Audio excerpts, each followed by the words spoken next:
অভেলত জিকিল পাকিস্তান। গুৱাহাটীত পাকিস্তান জিন্দাবাদ ধ্বনি। হাতত পাকিস্তানী ফ্লেগ লৈ পাকিস্তান জিন্দাবাদ ধ্বনি। বেলতলাত অভূতপূৰ্ব ঘটনা। স্থানীয় ৰাইজে আটক কৰিলে এজন ব্যক্তিক।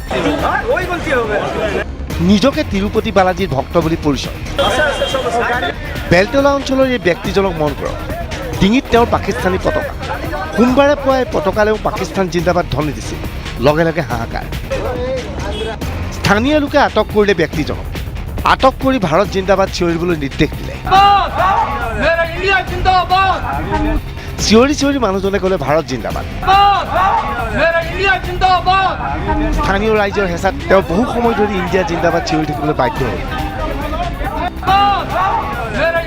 পৰিস্থিতি এনে পৰ্যায় পালেগৈ যে মানুহজনে ৰাইজৰ দাবীত পাকিস্তানী পতাকা গচকিবলৈ বাধ্য হ'ল।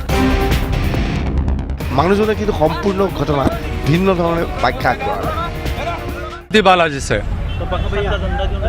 वो रोड पे मिला था हम लगाए हैं, उतना ही है और कुछ नहीं है।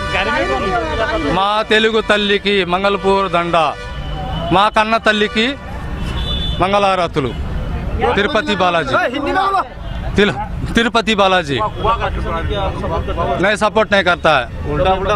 नहीं, वो रोड पे मिला था, हम लगाए हैं, उतना ही है। तिरुपति बालाजी, मैं तिरुपति बालाजी का आदमी हूँ। वो मुस्लिम का गाड़ी। ব্যক্তিজনৰ দাবী ৰাস্তাত পাইছিল এই পতাকা, কিন্তু স্থানীয় ৰাইজৰ মতে ব্যক্তিজনৰ লগত আছে আৰু এজন ব্যক্তি। পৰৱৰ্তী সময়ত এই লোকজনক আৰক্ষীয়ে আটক কৰে। সন্তোষ দাস, আছাম টক্স, বেলতলা।